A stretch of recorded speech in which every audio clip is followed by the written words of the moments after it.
if the White Sox lose the division, I'll be the biggest mouth in this town. So many fake tough guys. I'm tough. Let me be a tough guy, knock out a couple guys in spring training. I got married. The world is upside down. The number one bachelor in Chicago got married. You know why the White Sox fans love me? Because I give my heart. Oh, wow. That just got emotional. Wow. This could be the best episode of Being Guillén ever. Welcome back to Being Guillén. I got the legend, Mr. Ozzie Guillén, and the little legend, Oney Guillén. Welcome, guys. And we're going to jump right into it with the Friends of the Family segment. We got our guy, our Venezuelan friend, and Chicago legend, Carlos Zambrano. Probably one of the most underrated pitchers to ever wear a Cubs uniform. I think this guy, when he was on, it was unbelievable. One of the best pitchers. You know, one thing I like about Carlos, he compete. He compete for real, not like, we compete. We need everybody competing. Everybody wear the uniform to compete against somebody. But Carlos, man, he take that bull by the horn and go out there and he just gives you the best he can have. It's two things about it. You can be Carlos Zambrano with uniform and Carlos Zambrano without uniform. Two very different people. Oh my God, that's two different Carlos people. is, if you've met Carlos wearing a uniform, he's literally like the Hulk. And I know you guys have seen it. And I got to witness it when you went to Miami in firsthand. But if you get to meet the person, and we've gotten to meet the person many times, lovely wife, lovely family, probably one of the biggest teddy bears you ever meet, ever. Really, really, really nice guy, very quiet. But for me, what I'm going to most remember about Carlos, and when we think about Friends of the Family, is that I think I was lucky enough to live the best moment ever of the Cubs-Sox rivalry. I think ever that those two teams have been around, I think that us as a family got to live the best moments. Why? The Cubs were good, the Sox were good. Literally brawls were happening, and Carlos was right in the middle of it. Everyone. And all the stories you've heard about Carlos, about hitting teammates and confronting them, those are all true. So here's the part funny. So going about the rivalry, I start hearing rumors that Potsetnik is going to do the shuffle. Carlos doesn't like the shuffle. That's when he takes a pitch. When he takes a pitch. Before Soto made it cool. And I was in my head, I'm like, I don't know how Carlos is going to react to this. He doesn't like it. I'm like, he's probably going to drill him. Something's going to happen. But it's kind of, before you jump into this, it's kind of weird because Carlos now has a relationship with my dad. Oh, they're friends. So they're friends. So they're friends beforehand. But now it's like he's on a mound. But it's like knowing when your friend's going to get set off. Right. Like you know that he's going to blow up. And he did. And Freddie was pitching against Carlos in that game. Correct. Which is also awkward. And then AJ was also involved. It was a lot of things going on. So we're friends with Carlos. So how he reacted, it was like he took it to another level. And he's like screaming at the dugout. And we're like, I'm like laughing like inside me. I'm like, because you know that's not him for real. So I have a question for you. How is it for you personally when you're a manager to have one of your really good friends start a fight, a brawl, versus your team, and you're the guy in the middle? Obviously, you're leading your team, but your friend's the one that's starting all this chaos on the other team. Well, I got to protect my team, no matter what. It can be you, Oney, Austin. You start something I don't like, I have to protect the guy. Then after the game, I will talk to you. But in the middle of the talk, I got to represent my club, my players. I have to respect my players. I have to protect them. And like I say, when Carlos started that, I was screaming to Carlos. It's funny because they were screaming during the game, but nobody knew that we had dinner reservations for that night. That night, we ate, and I believe it was Roof of the Wit. We ate that night, but it was already planned before, and it was like, Carlos, I think you might have to pay this bill. You literally started a brawl versus our team, so a little awkward. Yeah, but it's when you had the uniform. But I've asked him a million times. I said, what makes you lose? And he's like, I don't know. It's just something that, that night at the Wit, he couldn't explain. By the way, Carlos, everyone knows Carlos in Venezuela. Then I was waiting for somebody, and there Carlos showed with like 35 guys. I go, what's this? He does have a huge family. They're all my bodyguards. Yeah, he has he travels with a big entourage. What? You're talking about 35 guys looking for, I think his wife's coming in town. So I started laughing, say, who you with? I said, by myself and Rodolfo. And Rodolfo was drunk. I'll always remember him pointing at the dugout, telling AJ, I'm gonna drill you in the head. And I was next to him, and I'm like, I think he's talking to you. He's like, me? I was like, dude, you better why would you want to make this guy mad? He literally ate you. Didn't you see what he did to Michael Barrett? Scared. Yeah, of course he got scared. You saw what he did to Michael Barrett. One of the guys in the beginning of the Being Guillén show, you want to beat somebody up, beat your teammate. That's who you're talking about. Carlos, if you really made him mad, he's gonna put the paws on you. If he want to fight Lee, It doesn't matter. So Carlos Zambrano, He's a heavyweight. in the Ozzie Guillén Jr. list, okay, of real tough guys. He doesn't have to tell you that he's a tough guy. He's a proven, he's a quiet guy. He delivers. This is how much players and the Guillén family loves Carlos. Carlos had a party, okay, / fundraiser. In Mars. Very far away where he lives in Miami. He loves the country. And we got to the party, and the players got to the party, and the Guilléns got to the party. And everybody's like, where's the alcohol? It was a dry party. It was a dry party. And Carlos said, oh, we're here for the kids. And no one, I'm talking about no one, players and any of the Guillén family, they didn't like it, but nobody left. And everybody had to do this because they love Carlos. So you know what? Carlos is for real. A man that size, you don't want to get mad. And again, people don't realize he's a super religious man. Okay, everyone knows his background as a preacher, but again, that separation of player and person off the field, it is unbelievable different. But again, I love the fact that he competed because every time he took the mound, I think that he got a bad rap when he said we're going to win the World Series this year. I think he really believed it in his heart. Well, okay, when that year that's why I look at it. They criticize Carlos Zambrano, oh, look, we want to win the World Series. But they don't criticize the 25 plus 25 players of the White Sox. They say it's all in. Winning or bust? I'd rather say, yes. Yeah. I'd rather hear one of my players say, you know what, we want to win the World Series. It's a different time. Then I say, well, we don't know. It's a different time. I think the Chicago media. No, what do you say? Who sent the message? The messenger. The messenger didn't like. If he would have been around this day and age, he would have been a great guy for social media. For Carlos could be the best Venezuelan-born athlete ever in the sense of like sports that he plays. Great soccer player. Okay. Is an avid, still plays softball, I think he's going to be a guy who's going to play baseball in some type of amateur aspect. Yeah, right. He tried out for he does. He was with Independent League here. Oh, no, the best thing about it, when we do a commercial for Pepsi. Right, because these guys were also they were Team Pepsi. So it was Carlos, Bobby Abreu, and my dad, and you guys. And you want to laugh. You had to see this man is 6'8". Being goofy, acting stupid, like not him, like the character. What we had to say. He have a character with me, like I walking to the to the set, and I'm next to Carlos, but my walking looked good because my side. All of a sudden, Carlos walking like he looks awkward. He was like, weren't you guys playing Pirates of the Caribbean? Yeah, Pirates of the Caribbean. So they were supposed to be dressed as pirates. My dad looked good as a little Latino Johnny Depp. Carlos looked like a big Shrek kind of person, and that was funny. And another one, we played volleyball on the beach. Then, we go play for fun. It's girls there. Obviously, it had to be girls because that's the commercial makes the commercial look good. Then I'm sitting there in the beach, in Venezuela on the beach, and got the song Zambrano. The net, it was like, just a commercial. Yeah. Okay, all the song, Zambrano hit the crap out of the ball. And hit one of the girls. Oh, and everybody, cut, stop. We just laugh. And Carlos, what? I said, no, the net is here. The poor lady is there. Carlos, So Carlos obviously competitive at everything. Carlos also, this is how cool Carlos is in his personal life. He has a softball team in Venezuela that when he goes, they travel and they play. Okay, Carlos has to be the leadoff guy, and he hits every inning. Every inning he hit. That's the only. If you play him, he has like 7 at bats.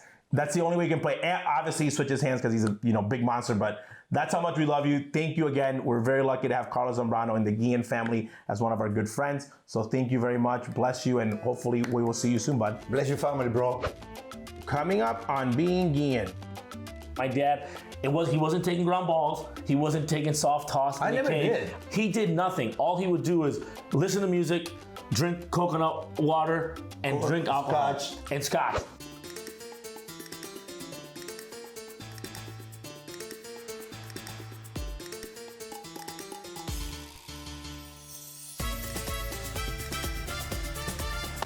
This is all we needed. Oh, let's go!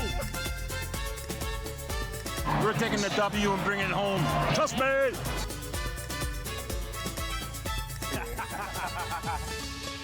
Let's go meet the family. Ooh. Tenemos un invitado fuera de este mundo.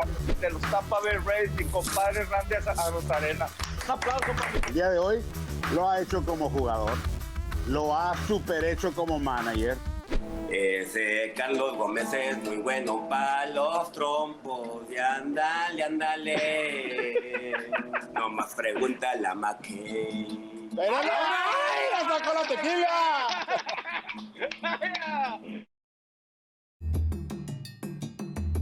I'm Julie Alexandria.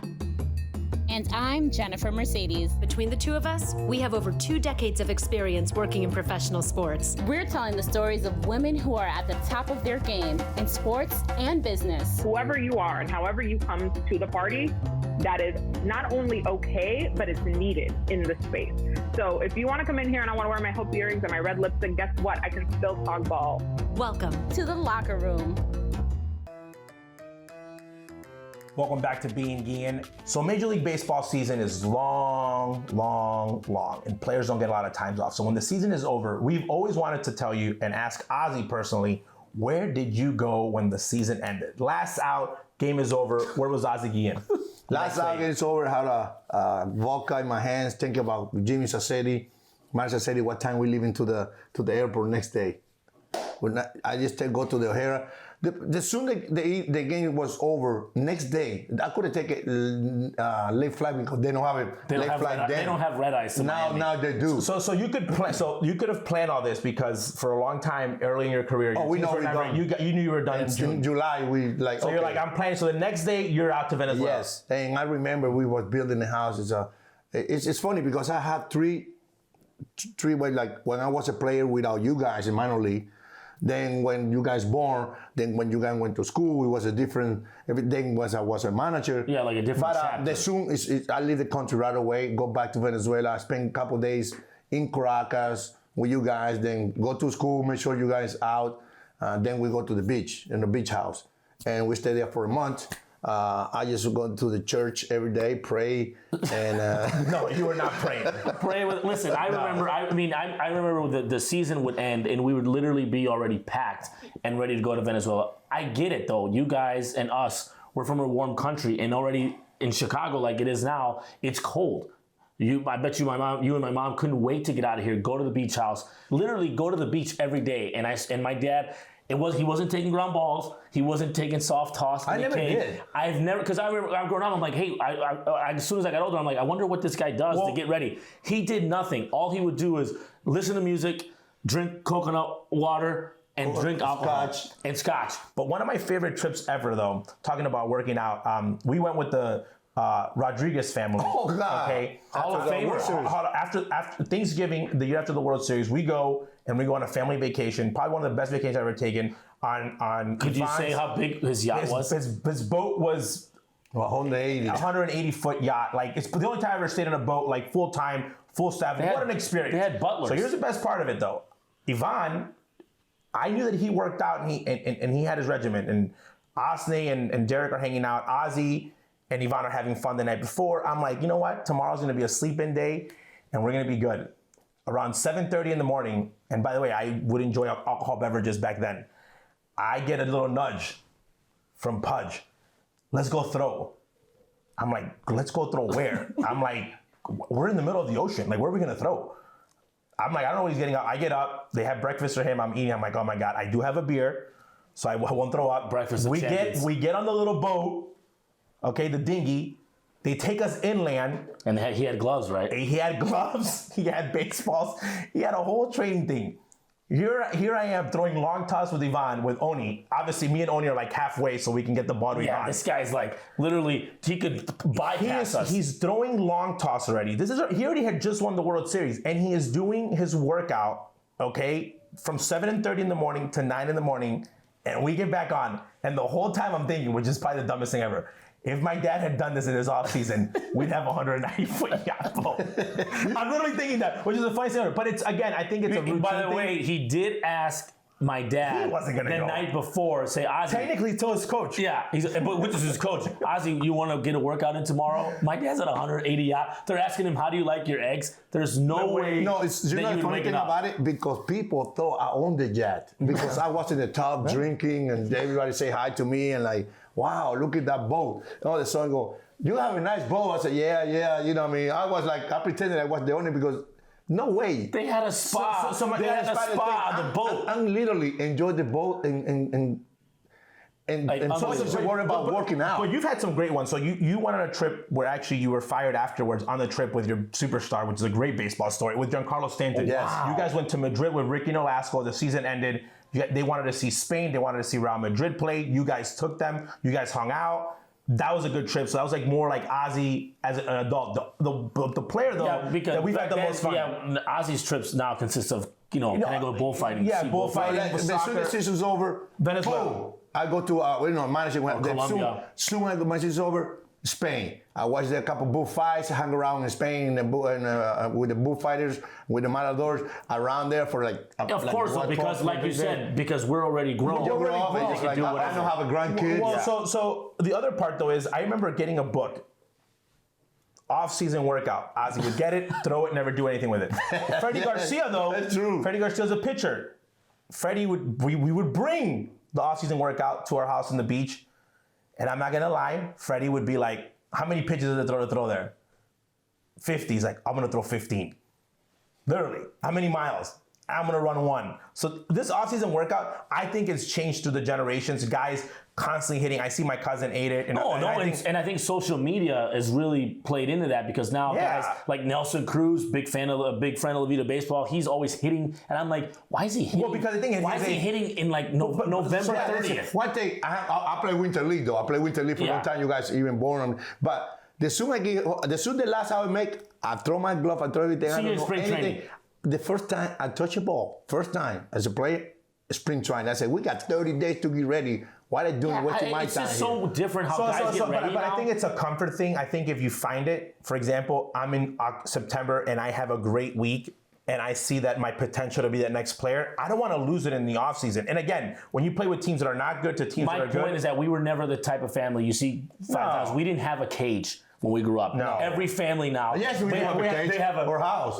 Every family now was like cage. We had a nightclub. We had a nightclub in our house. And a movie theater. My mom put a movie theater and a nightclub. So the Guillén family likes movies. That's why I wasn't Vladimir Guerrero Jr. Exactly. And we like to party and we like to drink. All our family comes to our house and hangs out. That's what we do. So that's a real. No, the season's too long. But man. the bonds though that you build in the season, I think, are reinforced in the off season when you get to spend time with people in the real environment. I go to the Offseason and had the greatest time ever. Why? Because baseball is out, alcohol is in, party is in. I don't think anyone. It's always cool to see these MLB guys that are amazing. To see them a little bit. One day we're gonna have see a them segment. drunk is awesome. By the way, one day we're gonna have a segment. Who drinks the most? No, on Ibis's Christmas party. Oh God! Where probably about 25 MLB players or former MLB players or guys that are signed.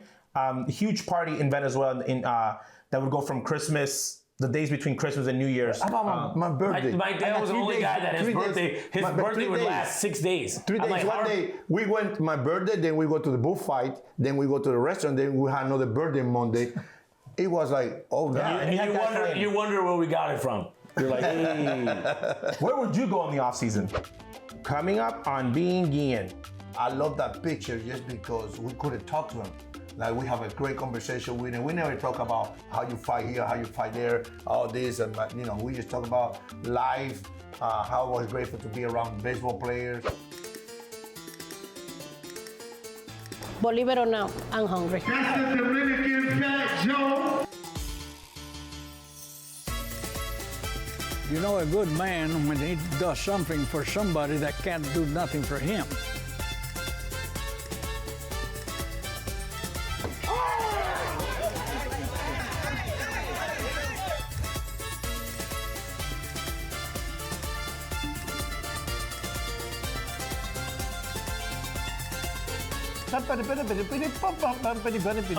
Gloria Estefan. No, it's possible.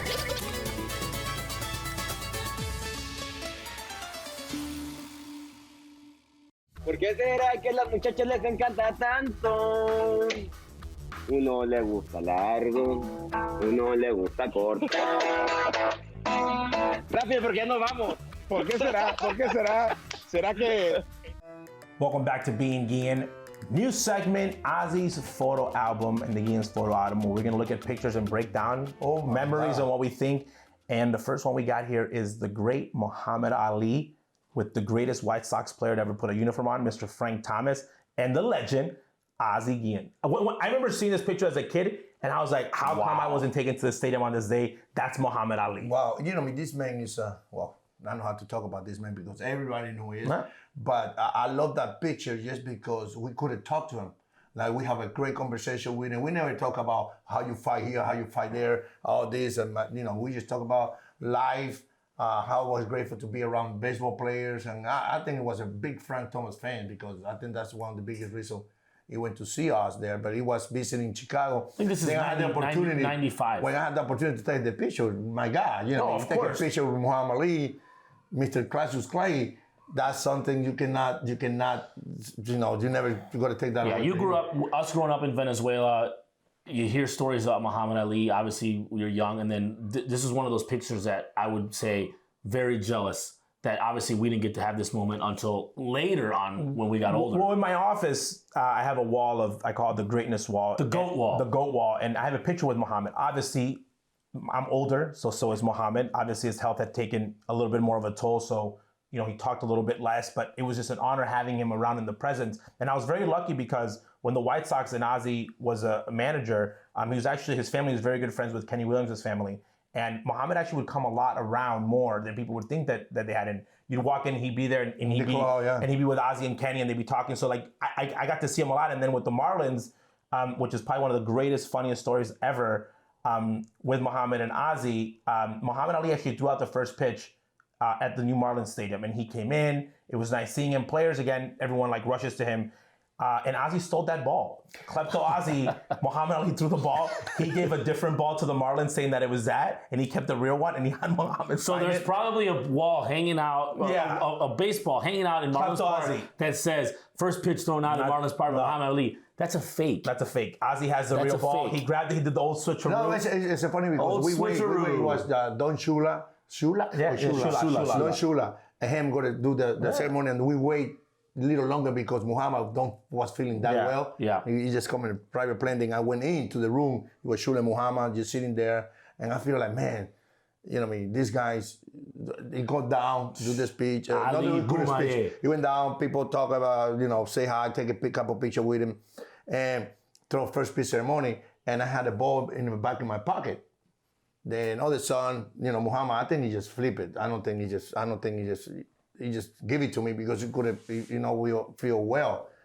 I went, come back, grab the ball, give Mr. Muhammad Ali the ball, and I got the one he throw, and then authenticated to me, and then here, that's the first pitch. Then, like you say, the one is out there. That's not the real one. I'm sorry, God. You know what would be funny? It's like everyone always wants to know a reason why you got let go of the Marlins. It's like it's for all the things you've taken, lineup cards, the baseball. I mean, those are things that if you've been their money, their money. If you've been around baseball, whatever, a clubhouse is a place that you could really, really take advantage of the things that you have reached to. Well, but talking about, so stay with Muhammad Ali though. You can do that. He's a guy though.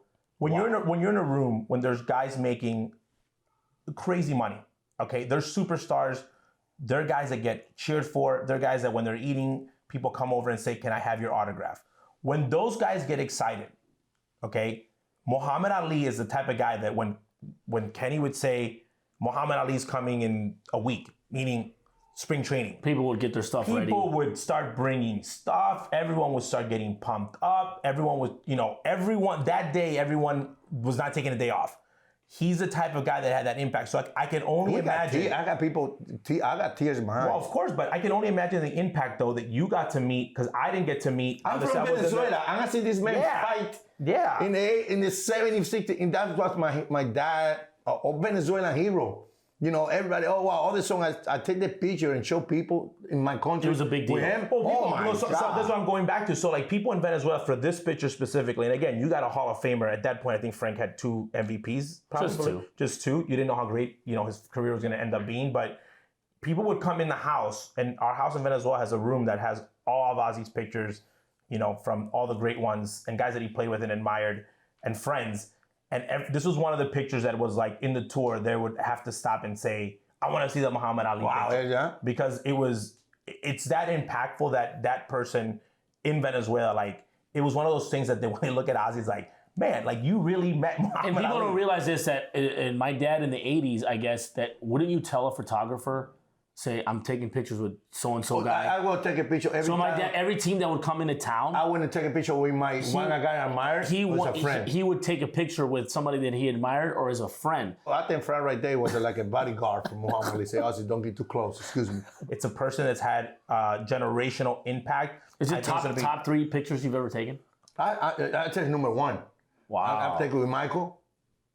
I take with couple president, but I think to me that's a number 1. Wow. I've always felt like you say how you feel, believe in yourself. Even if no prisoners, I'm going to say what I want. I feel like that's the reason why Ali is Ali, because he said, I'm going to do things my way. The way and I'm going to do things my way because this is what I believe in, and I'm not going to fall to the pressure of social media or the family or anything like that. So much respect to Muhammad Ali for that. That's what he believed. Thanks to that man out there. Mayweather making $100 million just to say hi. Yeah. Oh, a lot of people. Leonard made a fight for $200 million. And I think that's why people consider Muhammad Ali the GOAT in that sense. So one of the best pictures, obviously, and that's how we're going to wrap it up today. Thank you so much, and we will see you guys here next week. Hope you guys enjoyed it. And that will do it from the Guillén Cave.